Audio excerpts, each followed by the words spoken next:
ராஜீவ்காந்தி யதார்த்தமாக வந்து ஒரு கட்சியினுடைய தலைவர் சொல்லக்கூடிய பேச்சு ஒன்று, இன்னொன்று அவர்களுக்குள்ளே எந்த முரணும் இல்லை, திரு எடப்பாடி பழனிசாமி அவர்கள் தான் முதல்வர் வேட்பாளர்கள், எந்த மாற்று கருத்தும் இல்லை அப்படின்னு நாம் தலைப்பு வைச்சதே வந்து எதிர்க்கட்சிகளோட கூட்டணியோடைய பலவீனமானு கேட்டதுக்காகத்தான் இந்த கேள்வியை வச்சு அவர்கிட்ட அவர் அதுக்கு உள்நோக்கம் சொல்கிறார்.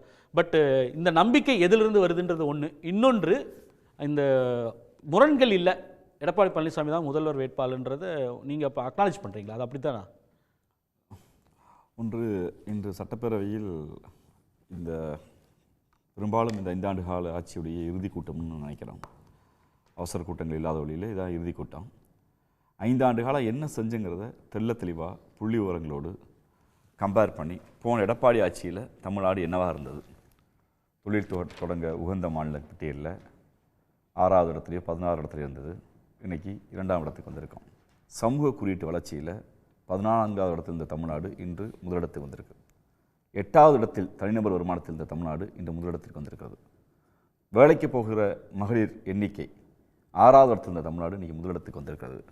தொழில் வளர்ச்சியில் 6வது இடத்தில் தமிழ்நாடு 2வது இடத்துக்கு வந்திருக்கிறது என்று நாங்கள் 5 ஆண்டில் செய்த சாதனைகளையும், இந்தியாவில் எந்த ஸ்டேட்டாவது தனிநபர் வருமானத்தை கூட்டியிருக்கிறதா, ஒட்டுமொத்த இந்தியாவுடைய உள்நாட்டு உற்பத்தியே 7 விழுக்காடு இருக்கிற போது கடந்த எடப்பாடி ஆட்சி காலத்தில் 4 விழுக்காடு இருந்த அந்த உற்பத்தியை இன்று 11 விழுக்காடு ஆக்கியிருக்கிறோம். ஒரு கம்பேரிட்டிவாக ஒரு ரொம்ப கான்ஃபிடெண்ட்டாக மக்களுக்காக உழைக்கிறேன், மக்களோடு பயணப்படுறேன். ஏறத்தாழ இந்த 1700 நாள்களில் 15,000 கூட்டங்களை நான் போயிருக்கேன்னு சொன்னாங்க. அம்மையார் செல்வி ஜெயலலிதா அவர்கள் எத்தனை கூட்டங்களுக்கு போனாலும் மனசாட்சி உள்ள அதிமுக தொண்டர்கள் தமிழ்நாட்டு மக்கள் முடிவு செய்யட்டும். 6 மாதம் கொடநாளில் இருப்பாங்க. அப்பாயின்மெண்ட் பார்க்குறதுக்கு இதே பியூஷ் கோயல் என்று கூட்டணி பேசி வைத்த நடத்துகிற பெரும் மரியாதைக்குரிய பாஜகவுடைய ஒன்றிய அமைச்சர், நான் 4 நாளாக காத்திருக்கேன், சென்ட்ரல் மினிஸ்டர் வந்திருக்கேன், எங்கே இருக்காங்கன்னு தெரியல சிஎம், என் ஃபோனை யார் எடுக்கலைன்னு சொன்ன காலங்கள் உண்டு. அமைச்சர்கள் பல நாள் கொடநாடு வாசலில் காத்திருக்கோம் அப்படின்னு இந்த காலம் உண்டு. தன் தலைவா படம் வெளிவருவதற்காக 4 நாள் அம்மையாரோட அப்பாயின்மெண்ட் வாங்கி காத்திருக்குன்னு விஜய் அவர்கள் சொன்ன காலமும் இருந்தது. நம்ம செம்பரமாக்க ஏரியை திறக்க போனோம், ஒரு நாள் அம்மையார் ஃபோனே எடுக்கலைன்னு காத்திருந்த காலம் உண்டு. அப்படிப்பட்ட முதலமைச்சர் இருந்த இடத்தில் இன்று மாண்புமிகு முதலமைச்சர் எங்கள் தலைவர் மிக தெளிவாக தமிழ்நாடு மக்கள்கிட்ட சொல்கிறோம், தமிழ்நாடு இப்படி முன்னேறி இருக்கிறது அப்படின்னு தேர்தல் பிரச்சாரம் தொடங்கிட்டோம். மீண்டும் திராவிட மாடல், மீண்டும் திராவிட மாடல்னு அந்த நம்பிக்கையோடு இருக்கிறோம்.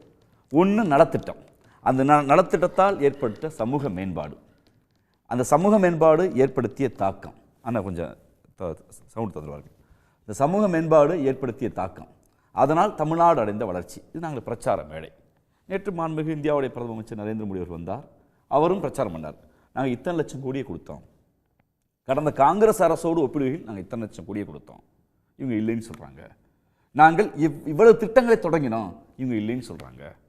மதத்துக்கு எதிராக இவங்க இருக்காங்க, தொடங்கினாங்க. அப்படி பேசிய மரியாதைக்கு நரேந்திர மோடி அவர்கள், வருகிற தேர்தலில் நீங்கள் இந்த ஆட்சியை அனுப்ப வேண்டும் என்றால் நாங்கள் எடப்பாடிக்கு ஓட்டு போடுங்க, இவர் இப்படி பண்ணினார்னு சொல்லணும். கம்பேரிட்டிவ் தான், அரசியல் கம்பேரிட்டிவ் தானே.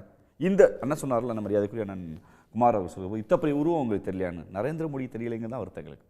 அது இங்கே உள்கட்சி குழப்பெல்லாம் தாண்டி இவர் இந்த சாதனையை செய்தார், அப்படி தமிழ்நாடு இருந்தது, இப்படி சீரழிந்து விட்டது என்று பேசியிருந்தால் உங்களுக்கும் சந்தேகம் வந்திருக்காது, எங்களுக்கு சந்தேகம் வந்திருக்காது. நாங்கள் பேசினா அண்ணன் உள்நோக்கமாக அதுக்குள்ளே போகலாம்.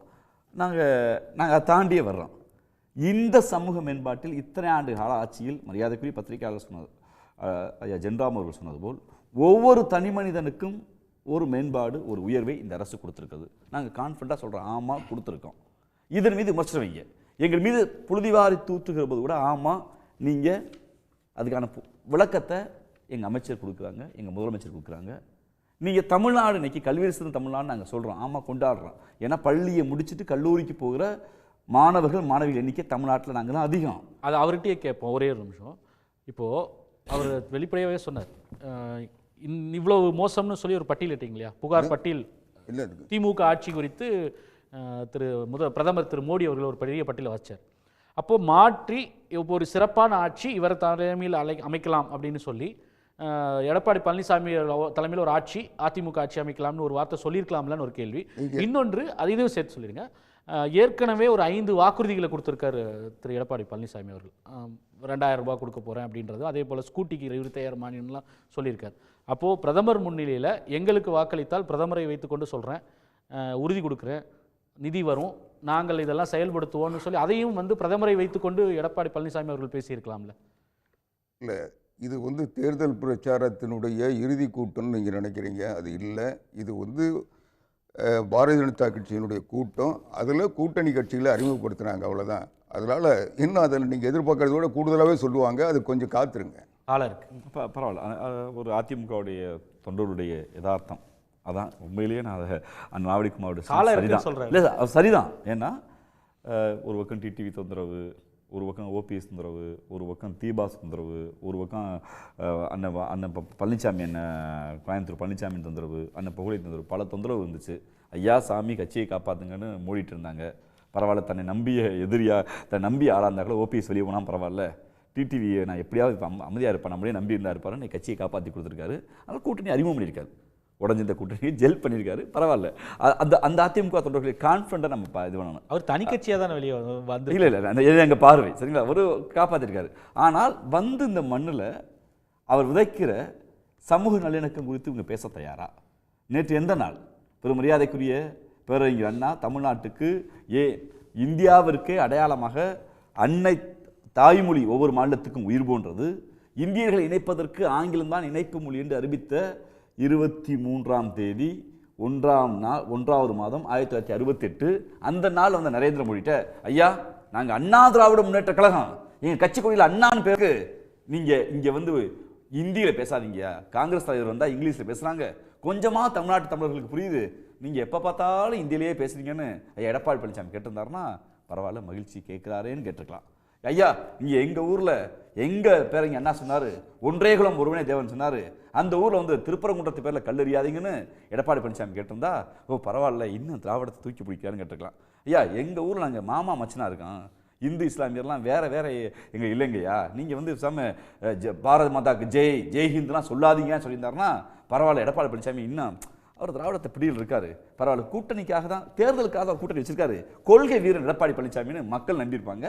நாங்கள் தான் சொன்னோம், இவர் கொள்கையை விற்று என்றால் விட்டு கொடுத்து, அதே வேறு கொள்கை வேறு கட்சிகள் கொள்கை வேறு அடிநாதமாக இருக்க பேரங்க அண்ணாவுடைய இருமொழி கொள்கையை கொடுத்து, பேரங்க அண்ணாவுடைய சமத்துவத்தை கொடுத்து, பேரங்க அண்ணா சொன்ன ஒன்றே குலம் ஒருவனே தேவனை கொடுத்து, எனக்கு என் எதிர்கட்சி தலைவர் பதவி சொன்னார்ல, அதை எதிர்கட்சி தலைவர் ஒத்துக்கிட்டார்ல. யார் ஒத்துக்கிட்டாரு? டிடிவி ஒத்துக்கிட்டாரு. அதை பொதுச் செயலாளர் டிடிவி ஒத்துக்கிட்டார்ல. அப்ப சண்டை டிடிவிக்கு எடப்பாடிக்கு இந்த சண்டையை மோடி மீடியேட் பண்ணி முடிச்சு வச்சுட்டாரு. அதுதான் அண்ணன் ஹாப்பியா இருக்காரு. அதாவது இன்றைக்கு உலகத்திலேயே செம்மொழின்னா தமிழ் மொழி தான். இன்னைக்கு இருந்த 6 மொழிகளில் 4 மொழி வடக்கொடியும் இருந்துச்சு, 2 மொழி சீன மொழியும் தமிழும் தான் செம்மொழி. செம்மொழியை வந்து மத்திய அரசு செம்மொழியை அறிவிச்சதுன்னு சாதனையாக சொன்னீங்க. அதனுடைய நீட்சி என்னாச்சு? இன்றைக்கி தமிழ்நாடு அரசு தமிழ் மொழியை காப்பாற்ற வேண்டிய, பாதுகாக்க வேண்டிய, பயன்படுத்த வேண்டிய தமிழ்நாடு அரசு வழங்குகின்ற செம்மொழி இலக்கிய விருதுகள் மராட்டியத்துக்கு, கன்னடத்துக்கு, தெலுங்குக்கு, ஒரியாவுக்கு கொடுக்கணும்னு தமிழ்நாடு அரசு அறிவிக்குதுன்னா அப்போது அதையெல்லாம் செம்மொழிகள் தமிழுக்கு இணையான மொழிகளாக ஏற்றுக்கிட்டீங்களா? அப்போ சாகித்ய அகாடமியை நிறுத்தி வச்சுட்டாங்க. இல்லை இப்போ என்ன சொல்ல வரேன், மத்திய அரசு எல்லா மொழியும் சேர்த்து செஞ்சால் அது வந்து மொழி திணிப்பு. நாம வந்து நம்ம முடிச்சிடறேங்க, என்னுடைய கேள்வியை முடிச்சிடுறேன். தமிழை பாதுகாக்க வேண்டிய, வளப்படுத்த வேண்டிய, பலப்படுத்த வேண்டிய, உலகம் முழுவதும் நிலைப்படுத்த வேண்டிய பொறுப்பு தமிழ்நாட்டுக்கு மட்டும்தான் இருக்கு. தமிழ்நாடு தான் உலகத்திலேயே வந்து தமிழை வந்து பாதுகாக்க முடியும். ஆனா நாம தர விருது, தமிழ்நாடு அரசினுடைய விருது, இங்க இருக்கிற தமிழறிஞர்கள் எழுதிய நூலுக்கு தர்றது உதவும். ஆனா நாம போய் ஒரியாவில் ஒரிய இலக்கியத்துக்கு செம்மொழி விருது கொடுத்தா அதை வந்து செம்மொழியா ஏத்துக்கிறீங்களா? இல்ல, உலகத்தில் சிறந்த மொழியா அதை ஏத்துக்கிறீங்களா? மராட்டியத்தை ஏத்துக்கிறீங்களா? கன்னடத்தை ஏத்துக்கிறீங்களா? கேட்போம். மரியாதைக்குரிய அண்ணன் குமார் அவர்கள் ஒரு நீண்ட சிந்தனையாளர். தொடர்ச்சியாக ஒரு 15-20 ஆண்டுகாலமாக அவர் விவாதங்களை பார்க்குறேன். பேரறிஞர் அண்ணா அவர்கள் முழங்குகிற போது தமிழ் எந்த மொழியை விடும் தாழ்ந்த மொழி இல்லை என்று தான் சொன்னார். தந்தை பெரியாரும் நாங்கள் யாரையும் விடும் தாழ்ந்தவர்கள் இல்லை, உங்களோடு சமமானதான் சொன்னோம். நாங்கள் என்றைக்கும் கன்னடத்தையோ, மலையாளத்தையோ, மராட்டியையோ, பெங்காலியோ, ஒரியாவையோ தாழ்த்தி பார்க்கல. ஹிந்தி தான் மேலுன்னு சொல்லி எங்களை தாழ்த்தின போது அவர்களுக்கும் சேர்ந்து உங்கள் மாநிலத்தில் உங்கள் தாய்மொழியை பேசுங்கள், இணைப்பு மொழியாக ஆங்கிலம் தொடரும் என்று வாங்கி கொடுத்த இயக்கம் திராவிட இயக்கம்.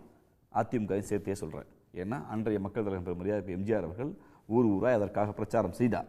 அப்படி இருக்கிற போது நாங்கள் எந்த மொழி தாழ்த்த வேண்டிய அவசியம் இல்லை. ஒரியாக்காரர்களையும் மராட்டியர்களையும் பெங்காலிகளையும் ஒட்டுமொத்த இந்தியர்களையும் இந்தி என்கிற மொழியை திணித்து இந்தி தான் மேலானது, இந்தி தான் அலுவலக மொழியாக தாழ்த்துகிற போது எங்கள் தாய்மொழியான செம்மொழி, எங்கள் உதிரத்தின்று தமிழி, எங்கள் எழுத்து வழி விழுந்து தமிழும் தெலுங்கும் மலையாளமும் கன்னடமும் பராகுயும் தூதும் தூதுவானாவும் கோண்டும் கோண்டுவானாவும் பெற்றெடுத்த எங்கள் மொழி எல்லா மொழிகளும் இணைக்க வேண்டிய சமூக சூழலும் அரசியல் சூழலும் எங்களுக்கு இருக்கிறது. இந்தியர்களை இந்தி வெறிகளிடமிருந்து காப்பாற்றுவதும் இந்தியர்களை அவர் தாய்மொழியை பாதுகாப்பதற்கும் திராவிடம் தான் துணை நிற்கும். எங்கள் முதலமைச்சர் எடுத்த முடிவு தான் மிகச்சரியான முடிவு. இதில் திரு வன்னியரசு உங்களுடைய அவர் இன்னும் சம்பந்தம் சொல்லிடுறேன். அதாவது சுருக்கமா தமிழ் இலக்கியங்களுக்கு, தமிழ் இலக்கியங்களை படைப்பவர்களுக்கு நீங்க எவ்வளவு விருது தந்தாலும் அது தமிழ் மொழியை பாதுகாப்பதற்கு வளர்ப்பதற்கு பயன்படும். நான் கேட்குறேன், இங்கே தமிழ்நாட்டில் இருக்கிறவங்களுக்கு விருது கிடைச்சா பரவாயில்ல. இப்போ ஒரியா மொழியில் இலக்கியம் படைக்கிறவங்க தமிழ்நாட்டில் இருக்காங்களா? ஒரு ஆதரவு தவறு இல்லையே. இது ஒன்றும் புரியல எனக்கு. நீங்க பெங்காலி வந்து அம்மா பார்த்தாங்க புகழணும். இல்ல இங்கிலாந்துல இருந்து புக்கர் பிரைஸ் வந்து இங்க இருக்கக்கூடிய பானு முஸ்தாக்கு கிடைக்கும் போது கல் தோன்றி முன் தோன்றா காலத்து வாளோடு முன் தோன்றிய மொழி தமிழ்ன்றோம். ஆனா அதுக்கு இணையா இன்னைக்கு நம்முடைய கிளை மொழிகள், நம்மால் வளர்க்கப்பட்ட மொழிகள், நம்மால் உருவாக்கப்பட்ட மொழிகள், நம்மை பின்பற்றி வந்த மொழிகள் எல்லாம் அதுக்கு இணையா வச்சுக்கிட்டு உங்களுடைய நான் கேக்குறேன், உங்களுடைய கட்சியினுடைய பொதுச் செயலாளராக இருந்த அம்மையார் ஜெயலலிதா அவர்கள் எத்தனை வந்து உலக இலக்கியங்களை எல்லாம் வந்து மேற்கோள் காட்டியிருக்காருன்னு நீங்களே பெருமையால சொல்லியிருக்கீங்க. அப்ப இல்ல உங்களுடைய கட்சியினுடைய பொதுச் செயலாளர் இருந்த ஜெயலலிதா அவர்களும் சரி, இல்ல உங்களுடைய கட்சியுடைய பல்வேறு தலைவர்களும் சரி பல உலக இலக்கியங்களை வந்து பாராட்டி இருக்காங்கல்ல. அதெல்லாம் மொழி சார்ந்து தமிழை தாண்டி எதுவும் பேசக்கூடாது, சிறப்பிக்க கூடாதுன்னு இல்ல. நம்ம பேசுவோம். இல்ல அவர் முதல் சுற்று கருத்தை நான் பேசல. இல்ல அவர்கிட்ட பேசிட்டு வர இந்த செய்தியை முடிச்சிடுறேன். அதாவது அவங்க மொழி விருது தர்றதுல கூட எனக்கு வேறுபாடு இல்லை. சரி, நமக்கு இணக்கமான நம்ம என்ன சொன்னா நம்முடைய கிளைமொழிகள் சகோதரர் ராஜீவ்காந்தி சொல்றதை கூட ஏத்துக்கிறேன். கிளைமொழிகளுக்கு ஆனா செம்மொழின்னு தராதீங்கன்ற. நீங்க செம்மொழின்றது தமிழ் மட்டும்தான். அப்ப நீங்க சொல்லக்கூடிய அந்த மொழிகளுக்கெல்லாம் நம்முடைய அடையாளத்தை தமிழுக்கு நமக்கு கிடைத்திருக்கின்ற தொன்மையை அப்ப இந்த மொழிகளை எல்லாம் செம்மொழின்னு சொல்லி அடையாளப்படுத்திய ஒன்றிய அரசுக்கு தான் நீங்க அந்த விமர்சனத்தை வைக்கணும். நீங்க வன்னியரசு அதே எப்படி சொல்லுவாங்க, மோடி எடுத்து பேசினாலும் அவங்க எஜமா கோச்சுக்குவாங்கல்ல. வன்னியரசு எப்படி கேட்டுக்கலாம்ல. உடனுக்குடன் செய்திகளை தெரிந்து கொள்ள சன் நியூஸ் பெல் ஐகானை கிளிக் பண்ணுங்க.